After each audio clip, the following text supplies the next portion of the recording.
Müəllif Qurban Səid, Əli və Nino. 2-ci fəsil. Biz, yəni atam, əmim və mən evimizin küləkdən qorunmuş hamar damında oturmuşduq. Çox isti idi.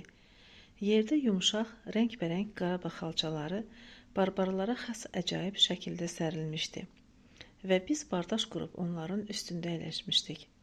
Bizim arxamızda əllərində fənər tutmuş qulluqçular dayanmışdılar. Qabağımızda xalçaların üstünə sərilmiş süfrədə isə şərqin bütün dadlı yeməklərinin kolleksiyası toplanmışdı. Ballı qoğallar, şəkərləndirilmiş meyvələr, kabab, toyuq və kişmişli plov. Çox vaxt olduğu kimi indi də oturub atamın və əmimin zərif hərəkətlərinə heyranlıqla baxırdım.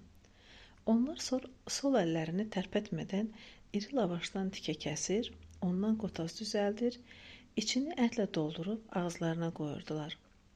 Əmim incəliklə 3 barmağını yağlı buğulu plovun içinə saldı, biraz düyü götürdü, yumrulayıb ağzına qoydu. Özü də bir dənə belə düyü yerə düşmədi.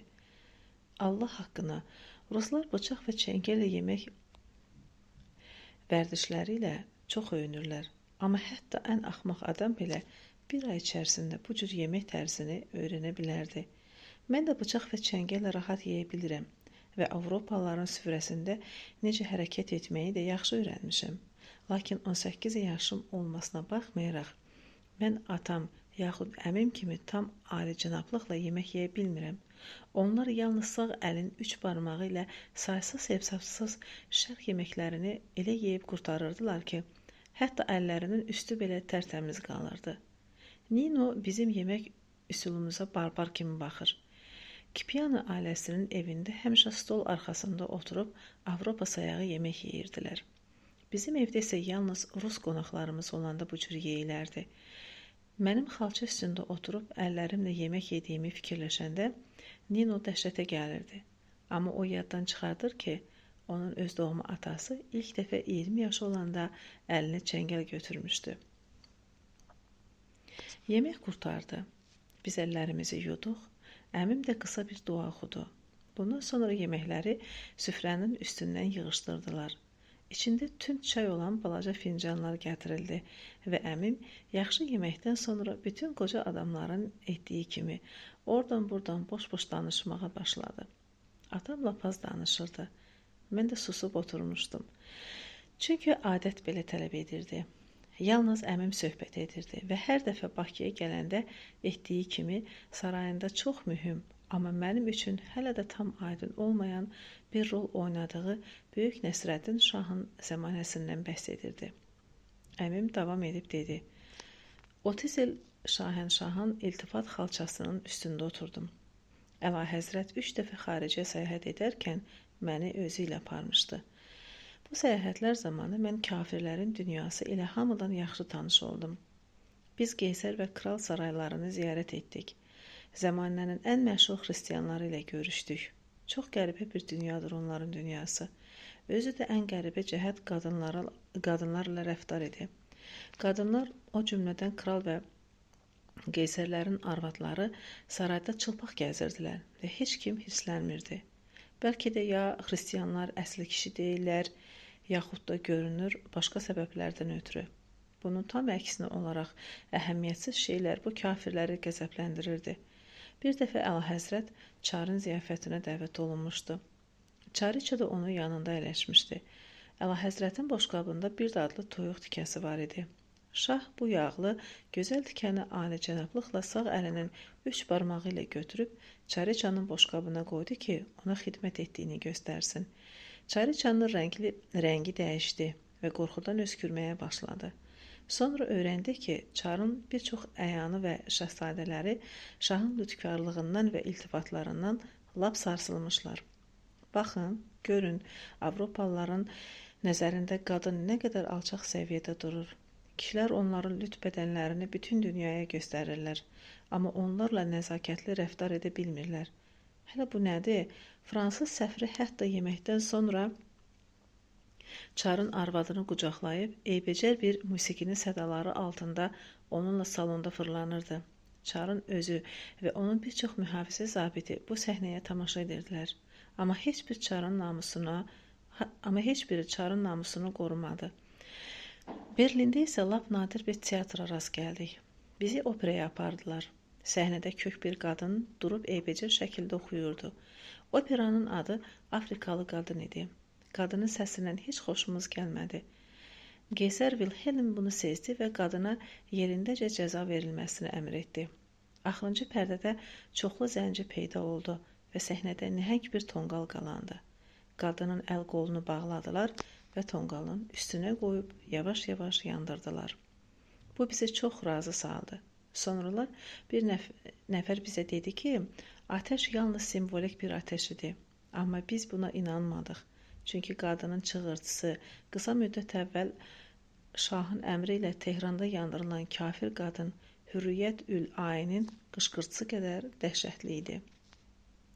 Əmim düşüncə və xatirələrinə qərq olub susdu. Sonra dərindən nəfəs aldı və davam etdi. Ancaq mən xristianların bir şeyini başa düşə bilmirəm. Düşməni məğlub etmək üçün onların ən yaxşı silahları, əskərləri və hər şey istehsal etmək üçün ən yaxşı zavodları var. Başqa insanları rahat, tez və kütləvi şəkildə məhv etmək üçün bir nəfər bir ixtira edərsə, çoxlu pul və bir orden alır. Bu, əla və yaxşı işdir, çünki müharibə lazımlı şeydir. Amma o biri tərəfdən Avropalılar xəstəxanalar tikirlər və ölümə qarşı bir dərman və əlac tapan, yaxud da müharibə zamanı düşmən tərəfin əskərini müalicə edən, ona yemək verən şəxs də eyni cür hörmətə layiq görülür və bir order alır. Əlahəzrətim şah həmişə buna təəccüblənirdi ki, axı niyə bir-birinizə zid işlər görən insanlar eyni dərəcədə mükafatlandırılır? Bir dəfə o Viyanada Qeyser ilə bu barədə danışdı, amma o da bu təzadı ona izah edə bilmədi. Əksinə, Avropalılar bizə ona görə nifrət edirlər ki, düşmən bizim üçün düşməndir. Bu səbəbdən də rəhm etmək əvəzinə onları öldürürük.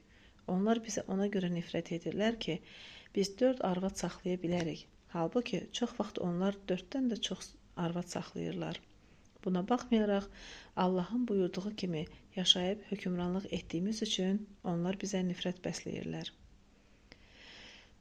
Əmim sükuta qərq oldu. Qaranlıq düşürdü. Onun kölgəsi cılız, qoca bir quşun silüetini xatırladırdı. Birazca dikəlib, qocalığa xas olan tövrdə öskürdü və səylə danışmağa başladı.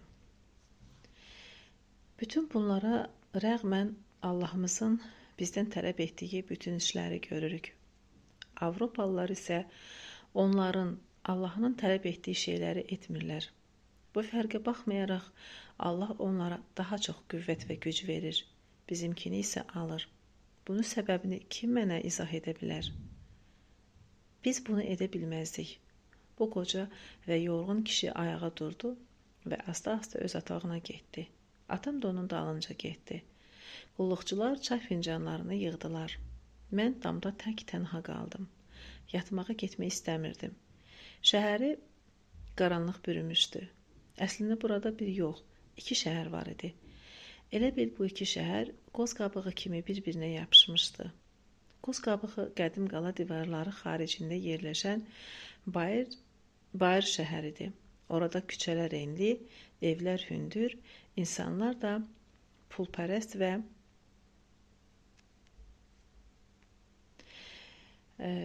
səsküylü idilər. Orada teatr, məktəblər, xəstəxanalar, kitabxanalar, polis nəfərləri və çiyinləri açıq, gözəl qadınlar var idi. Bayır şəhərdə güllə atılsaydı, hamı bilirdi ki, bu atışma pulun üstündədir. Avropanın coğrafi sərhədi Bayır şəhərdən keçirdi. Nino da Bayır şəhərdə yaşayırdı. Qala divarlarının daxilində isə evlər şərq qılıncı kimi dar və əyri idi. Məscidlərin yumşaq buludları dələn minarələri Nobel ailəsinin Ulu babam İbrahim xan Şirvanşahlar böyük